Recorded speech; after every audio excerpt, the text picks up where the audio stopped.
Bienvenue dans Drop the News, le nouveau concept, le nouveau rendez-vous tous les dimanches où je reviens sur l'actu de la musique qui est tombée sur la semaine, les moments les plus marquants, ceux en tout cas que j'ai envie de mettre en avant. Donc des fois je sors déjà des vidéos dessus et je peux quand même revenir dessus s'il y a des ajouts d'infos, si je veux dire un peu plus.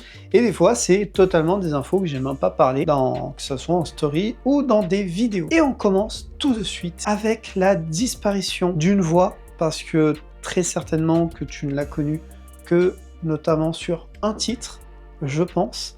Si je te dis tout simplement Ronald Michael Carroll, je pense que ça doit pas plus te parler que ça, mais si je te dis Ron Carroll, ça te parlera peut-être un peu plus, puisque il avait tout simplement sorti le titre Lucky Star, ou plutôt il était sur ce titre en ayant mis sa voix, et Lucky Star, pour rappel, c'est sorti grâce au groupe français Superfunk.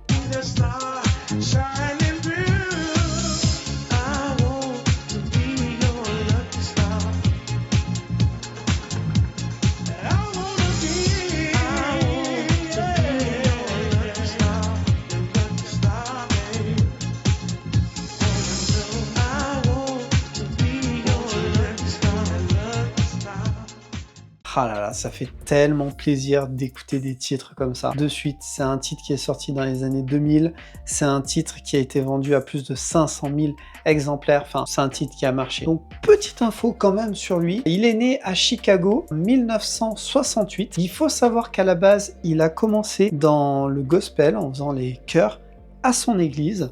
Et puis ensuite, il va commencer à mixer au début des années 80. Et de là, il va être que dans des projets de la house music principalement, toujours avec une good vibe et toujours avec sa voix très marquée finalement par le gospel. D'ailleurs, il va cofonder Deep Soul et il sortira l'hymne The Sermon, donc plus connu si tu le recherches. Tape RC Groove Project, The Sermon, et là tu trouveras le titre. Il va également participer à d'autres titres de la French Touch, notamment My Love de Cluster. When we're together, it's like magic. That's why I got to have it. I can't wait for you to come and stay with me. I'll give you my love. I'll give you my love. Mais ça par contre je ne savais pas, et ça je l'ai découvert en faisant des recherches. Il a également été sur un titre de Bob Sinclair et Axwell, et ce titre c'est What a Wonderful World, qui est sorti en 2004. Et ce titre, je ne pense pas que je le connaissais parce que quand je l'ai écouté, ça ne me parlait pas du tout. Petit extrait.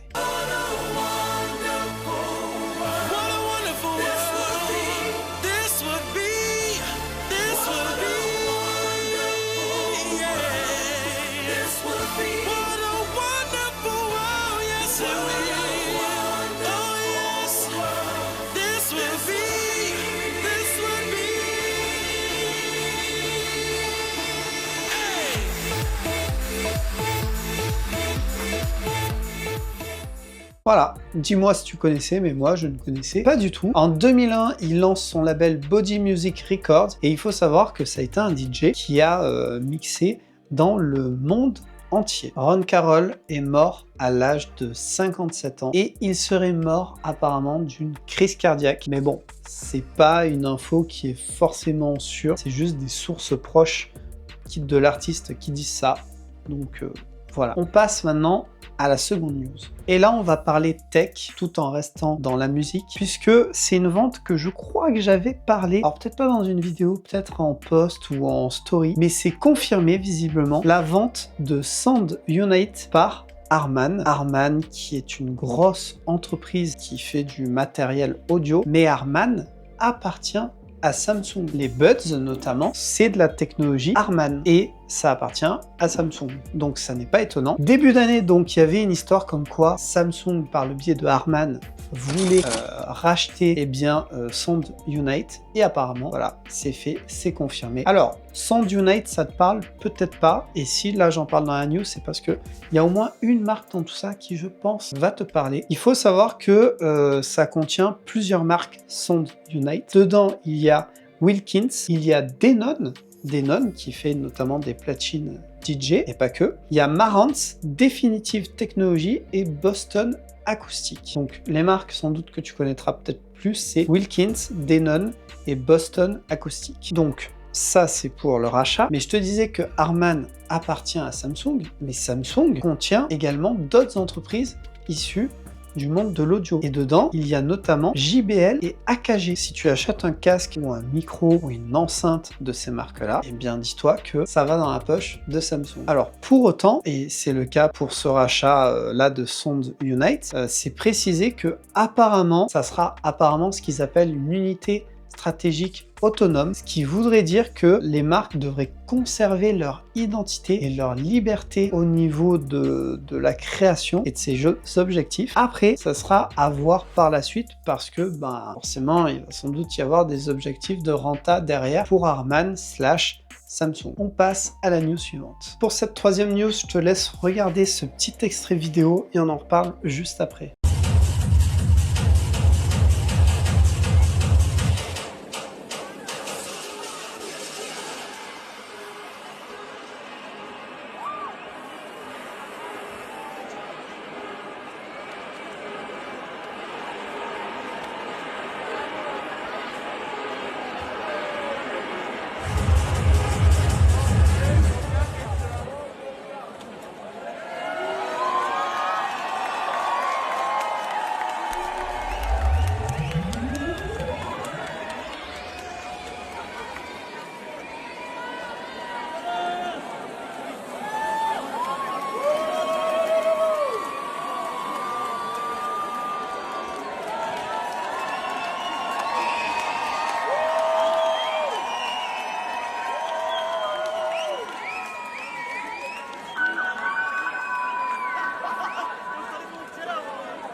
Alors le DJ que tu vois qui a l'air de se faire un petit peu malmener, c'est Nicolas Julian. Donc c'est un artiste connu de la scène underground et il faut savoir qu'il mixait pour le festival Days of Rave 4 qui est organisé par Blackout Event à République Tchèque, c'est là-bas que ça se passe. Si je voulais parler de cette news, c'est que ensuite moi je suis allé voir le profil de Nicolas Julian et j'ai vu en story qui s'expliquait sur ce qui s'était passé et qu'il fallait pas croire la vidéo en soi de comment l'envoyer parce que c'était pas si horrible que ça. Ce à quoi je suis allé sur le compte de l'organisateur qui lui expliquait un peu plus, comme là tu peux le voir dans ce que je te mets à l'écran. En gros, ce qui s'est passé, c'est que Nicolas Julian a dépassé son heure de set et qu'en fait, il fallait passer à la suite. Sauf que voilà, je sais moi-même ce que c'est. Quand tu es dans le truc, tu mixes et oui, des fois, tu peux dépasser ton set. Et le truc, c'est que les orgas, forcément, ils ont d'autres artistes derrière. Donc, à un moment donné, à force de lui dire que c'était bon, là, ils ont forcé le truc. Mais ça se passe très très bien. En tout cas, est-ce qu'après, ils font genre, je sais pas, mais Nicolas Julian a dit qu'il n'y avait pas de problème et l'orga, pareil, on dit qu'il n'y avait pas de problème. Mais ce que je voulais mettre en avant, c'est ce qu'on peut voir sur les réseaux. À la base, j'ai juste vu cette vidéo et je m'étais dit, ah putain, mais c'est abusé, le gars il fait son set et il se fait têche comme ça. Non, évidemment, ça va bien plus loin que ça. Enfin, ça pourrait arriver que ce soit vraiment ça, mais là, pour le coup, c'était pas ça. Tout le fait qu'il faut toujours bien s'informer ou chercher la source de l'info pour s'assurer qu'elle est vraie. Même moi, dans ce que je dis dans mes vidéos, si tu as des doutes ou autres, n'hésite pas à vérifier parce que c'est très important. Quatrième news, ça concerne Kerry James qui va nous sortir un nouvel album le 28 novembre 2025. Ça s'appelle Rap. Alors, entre parenthèses, résistance, amour, poésie, je trouve ça juste stylé. C'était peut-être au courant, moi je suis totalement passé à côté, pourtant c'est un artiste que j'adore. Et il y a le titre Chaban qui va sortir le 3 octobre. Chaban, Chaban, je sais pas trop comment on dit. Il y a aussi une tournée acoustique 2025-2026 qui est déjà en cours. Si tu veux le voir, n'hésite pas à le dire dans les commentaires. Tournée acoustique, je suis un peu curieux de voir ce que ça peut donner, mais je pense que ça doit être très intéressant. En tout cas, j'adore le texte et le flow de Kerry James. Allez, on passe à la suivante. Cinquième news, et ça concerne TikTok et son autorisation aux États-Unis. J'ai fait plusieurs vidéos dessus, j'ai suivi le truc et là normalement TikTok ne devrait plus être disponible puisque on arrivait à la dernière possibilité, et notamment le fait que TikTok soit racheté au moins à moitié par les États-Unis, ou alors c'est ciao.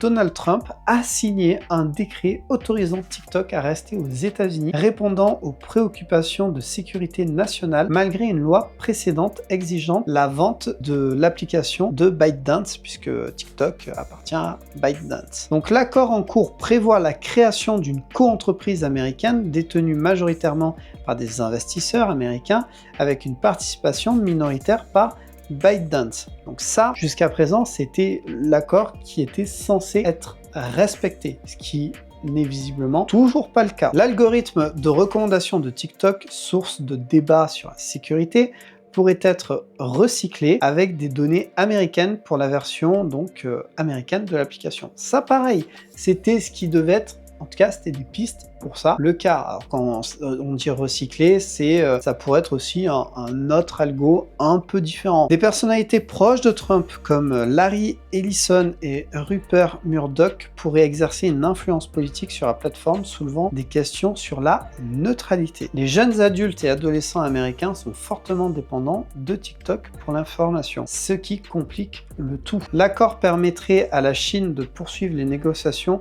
commerciale avec les États-Unis, TikTok étant devenu une concession considérable pour Pékin. Mais jusqu'à présent, toujours aucun changement. Les changements apportés à l'application pourraient être subtils, affectant la manière dont les utilisateurs consomment l'information et interagissent avec la plateforme. De toute façon, en gros, le problème qu'il y a, c'est que les États-Unis suspectent éventuellement la Chine de pouvoir les espionner ou avoir des informations par le biais de l'application TikTok. C'est tout. C'est comme ça. On passe à la news suivante. 6e news, et ça concerne Ticketmaster et le CMA qui avait déposé une plainte, une enquête, notamment par rapport à l'affaire qu'il y avait eu avec la vente de billets du groupe Oasis. Donc, en gros, l'enquête qui a été ouverte en septembre 2024 a porté sur d'éventuelles infractions sur la législation de la protection des consommateurs, et le CMA a identifié 2 préoccupations majeures concernant la façon dont Ticketmaster a géré la vente. La première, c'est le manque de transparence sur les prix échelonnés. Ticketmaster n'a pas informé les fans dans les longues files d'attente en ligne qu'il existait 2 prix différents pour les billets debout, et que le prix augmenterait dès que les billets les moins chers seraient épuisés. Le deuxième point, c'est les labels trompeurs des billets Platinum. Certains billets étiquetés Platinum étaient vendus jusqu'à 2,5 fois le prix d'un billet standard, équivalent sans explication suffisante sur le fait qu'ils n'offraient aucun avantage supplémentaire. Donc pas de meilleure vue, pas de service supplémentaire, pas de goodies, et que du coup par rapport au billet standard situé dans la même zone de la salle. Je précise que c'est aussi à ce moment-là qu'il y a eu un gros débat sur tarification dynamique avec l'algorithme, et il faut savoir que le CMA a conclu qu'il n'y avait pas de preuve que Ticketmaster ait eu recours à la tarification dynamique algorithmique qui en gros ajuste les prix en temps réel en fonction de la demande, qui permettait de faire une augmentation pour la vente de billets de Oasis. Le problème résidait dans le manque de clarté du système de prix échelonné. Bon, après ils disent bien ils n'ont pas eu de preuves par rapport à ça, mais Ticketmaster, quand ils se sont exprimés dessus, ils disaient à moitié que bon, ça y était peut-être. Enfin bon. Suite à ça, il y a donc des nouvelles mesures qui sont mises en place. Alors, Ticketmaster a accepté volontairement, sans admettre de faute ou de responsabilité, de prendre des engagements formels auprès du CMA pour modifier ses pratiques. Qu'est-ce qu'ils sont gentils. Les fans seront informés avant le début de la vente si un système de prix échelonné est utilisé. Au niveau du manque d'informations sur les prix pendant les files d'attente en ligne, Ticketmaster devra fournir une fourchette de prix disponible au moment où les fans rejoignent la file et le mettre à jour rapidement lorsque les billets les moins chers seront épuisés. Et ça, je trouve que c'est très bien. Au niveau des étiquettes trompeuses, exemple la gamme Platinum, laissant croire à une meilleure qualité, ce qui est clairement le cas. Quand tu vois ça, c'est ce que tu as l'impression. L'entreprise s'engage à ne pas utiliser d'étiquettes trompeuses qui donnent l'impression qu'un billet est meilleur qu'un autre s'il n'y a pas d'avantage supplémentaire tangible. Ticketmaster a d'ailleurs cessé d'utiliser l'étiquette Platinum au Royaume-Uni. Et je précise parce que tu vas comprendre pourquoi. Au niveau du contrôle, la nécessité de s'assurer de la conformité. Ticketmaster devra soumettre des rapports réguliers à la CMA sur la mise en œuvre de ses engagements au cours des 2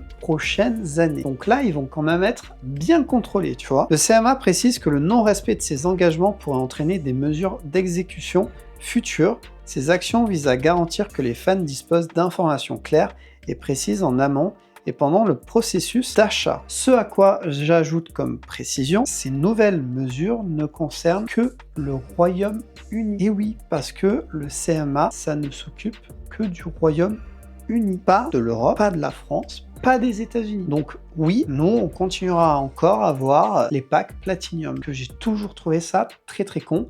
Et d'ailleurs, quand tu vas sur le site pour acheter des places, oui, des fois, tu ne comprends rien. Tu comprends pas, il y a vente de billets, Platinum, trucs physiques, je sais pas quoi.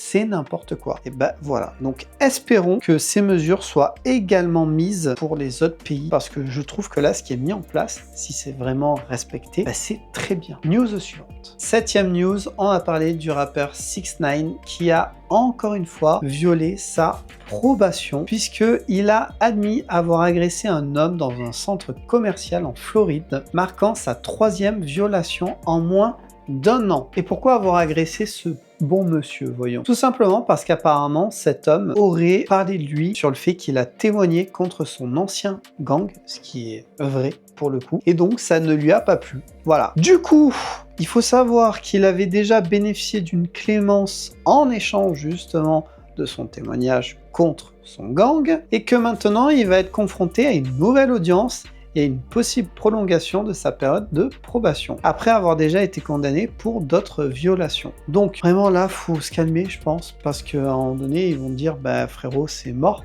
tu vas retourner en 11 et puis fini quoi ». Parce que le mec, il l'arrête pas. Il y a quelques mois, je crois que j'avais sorti aussi une vidéo sur ça, enfin... Voilà. Suivant. 8e news, c'est une question avec un constat finalement. Est-ce que la musique mainstream, elle n'est pas en train de se rétrécir au niveau du choix finalement, puisque c'est les données de Luminate, je parle régulièrement d'eux, qui révèlent une diminution significative de la part du marché des plus grands succès du streaming au cours des 10 dernières années. Les 10 meilleures chansons représentent une part de marché beaucoup plus faible qu'en 2016. Et ça, c'est pas trop étonnant, puisque l'essor de plateformes comme TikTok complique davantage la définition de ce qui est considéré comme mainstream. Les succès sur les médias sociaux ne se traduisant pas toujours par des succès en streaming. Le mainstream, c'est ce qui est écouté par le grand public, tout simplement. Si tu veux, tu as le mainstream, ce qui va passer en radio, à la télé, qui va être écouté par le plus grand nombre, et tu as l'underground, qui est ce qui, techniquement, normalement, ne va pas passer à la radio, ne va pas passer à la télé, ne sera pas écouté par le plus grand nombre. Même si, honnêtement, mainstream, underground, ça veut à la fois tout et rien dire. Hein. Parce que je te prends un exemple, Paul Kalkbrenner, c'est censé être de l'underground. Censé. Pour autant, bah là, il a sorti un titre avec, par exemple, Stromae, bah ça devient du mainstream. Donc, voilà. Enfin bref. L'article souligne les défis rencontrés par les artistes et l'industrie musicale, notamment la difficulté de créer des superstars et la saturation du marché avec un nombre croissant de chansons. Il est vrai que avec les plateformes comme TikTok, même Instagram, tout ça, bah c'est compliqué parce que bah, y a des titres sortis il y a 30 ans qui vont d'un coup percer, tu sais pas pourquoi, et du coup ça va mettre en avant des artistes qui ont des fois même arrêté leur carrière, et de l'autre tu peux avoir des artistes qui vont sortir un titre qui sont connus de personne et qui va marcher d'un coup comme ça. Et d'ailleurs qui va marcher d'un coup comme ça, et puis d'un coup, ouf, plus rien. Donc c'est compliqué de pouvoir miser à l'heure actuelle sur ce qui va fonctionner ou non. Malgré la croissance continue du streaming, la croissance des revenus des abonnements aux États-Unis a ralenti, ce qui pousse les entreprises à se consacrer sur les marchés émergents, bien que les rendements puissent être plus faibles. C'est la même chose, là en gros, ils essaient de chercher la stabilité, puisque les réseaux, c'est pas du tout la stabilité. Donc les marchés émergents, ça peut être les marchés sur le continent africain, en Inde aussi. On sait que c'est des endroits où c'est en train de bien émerger, bien évoluer, où il y a des petites pépites en artistes. Donc voilà, essayer de trouver d'autres solutions, et ce qui est pas plus mal pour le coup, parce que bah, ça permet de mettre en avant une autre culture de nouveaux artistes, et tout simplement de pouvoir mieux brasser l'industrie musicale. L'industrie musicale fait face à un dilemme. avec une part de marché plus faible pour les grands succès et une tendance à la spécialisation des genres, tout en voyant les majors adapter des stratégies pour s'adapter à cette évolution. Donc à comprendre par là qu'en gros, au niveau des styles, ça devient un peu plus compliqué. On sait que le rap ça marche, hein, c'est pas un problème. Mais par exemple, il y a beaucoup de groupes de métal qui sont de plus en plus mis en avant sur les réseaux, par exemple. Quoi ? Comment ? Voilà, c'est des questions où on n'a pas forcément de réponse, mais en tout cas, on en est conscient. Et c'est de toute façon, l'industrie musicale est en perpétuel changement, évolution, mouvement. On verra bien par la suite. Suivant, 9e news, Spotify a décidé de faire le ménage avec la suppression de plus de 75 millions de titres générés par IA, enfin générés, il n'y a pas que des titres comme ça, et qui a décidé également de mettre de nouvelles mesures en place. Donc il faut savoir que les 75 millions de titres qui ont été supprimés, c'est au cours des 12 derniers mois, une période qui a été très forte avec de nouveaux outils d'IA qui ont été mis en place et qui continuent d'évoluer. Il faut savoir aussi que au niveau des titres qui ont été supprimés, il y a également des morceaux utilisés pour manipuler les algorithmes d'écoute et générer frauduleusement des redevances. Donc dans les 75 millions de titres supprimés, il y a des titres supprimés qui étaient créés par de l'IA, mais également des outils qui permettaient de créer de fausses écoutes, par exemple. Au niveau des mesures que Spotify a mis en place, tu vas voir, elles sont pas mauvaises. Lutte contre l'usurpation d'identité. Donc en gros, renforcement des règles pour empêcher l'utilisation de la voix ou de l'identité d'un artiste sans son autorisation, notamment via le clonage de voix par IA, donc le deepfake. L'objectif, c'est de s'assurer que le choix d'utiliser l'IA pour le clonage de voix appartient exclusivement à l'artiste concerné. Alors ça, c'est très bien comme mesure mise en place. Maintenant, ça va être très très dur que ça soit respecté. C'est sûr, je pense que ça va être très très dur, en tout cas là pour l'instant. Mais je trouve ça bien, ça sera affiné je pense par la suite. Filtre anti-spam musical. Mise en place de nouveaux systèmes de filtrage pour identifier et bloquer le contenu indésirable et générique, souvent généré rapidement et en grande quantité, parfois par IA, qui pollue le catalogue. Ça, c'est très très bien aussi. Empêcher les spammers de manipuler les algorithmes et de percevoir des redevances qui devraient revenir à des artistes légitimes. Ça, c'est l'objectif donc de ce filtre anti-spam. Transparence de l'IA dans les crédits. Soutien et promotion d'une norme de crédit musical pour encourager les artistes et les éditeurs à divulguer de manière claire si l'intelligence artificielle a été utilisée pour la création ou la production d'un morceau. L'objectif, c'est de maintenir la confiance des auditeurs et permettre à chacun de comprendre l'origine de la musique écoutée. Donc, je pense que là, tu as compris, c'est tout simplement que dans les crédits, ça soit spécifié si ça a été créé avec une IA ou pas. Ces mesures s'inscrivent dans une démarche globale pour réglementer l'utilisation de l'IA sur la plateforme qui évolue très rapidement. Spotify a souligné qu'elle considère l'IA comme un outil créatif légitime et qu'elle doit en même temps protéger les artistes et l'intégrité de son système de redevance. On verra bien ce que ça donne. Moi en tout cas, je trouve bien qu'il y ait des mesures qui soient prises parce que on se plaignait qu'il n'y en avait pas. Là, c'est le cas. Après, elles ne vont pas être parfaites, elles ne vont peut-être pas fonctionner très très bien, mais au moins, il y a quelque chose qui est fait. 10e news, c'est la naissance du 3e enfant de Rihanna et A$AP Rocky. C'est une fille qui s'appelle Rocky Irish Meyers, donc c'est un hommage ou un clin d'œil donc au papa qui s'appelle A$AP Rocky. Il y a eu une photo donc sur Instagram, elle est née le 13 septembre 2025. Félicitations à eux, donc 3e enfant, pour rappel ils ont RZA, Riot Rose et donc Rocky Irish. On arrive bientôt à la fin de ces news. 11e news, c'est le rappeur Gunna qui a confirmé un futur album, projet en tout cas, avec le rappeur Offset, mais qu'ils se laissent du temps parce que ils ont tous les deux sorti là un album et qu'en plus sur chacun de leurs albums respectifs ils sont en feat à un moment donné, donc ils veulent laisser un peu d'air à leur public, mais voilà, ils sont bien en train de bosser dessus, c'est bien prévu. Je pense du coup que ça arrivera à mon avis sur l'année 2026, mais en tout cas moi personnellement ça me hype. N'hésite pas à me dire dans les commentaires si toi aussi. Et en parlant d'album, 12e news, Nicki Minaj qui a laissé un message mystérieux sur X où en fait il y a écrit 3, 27, 26 avec un emoji CD.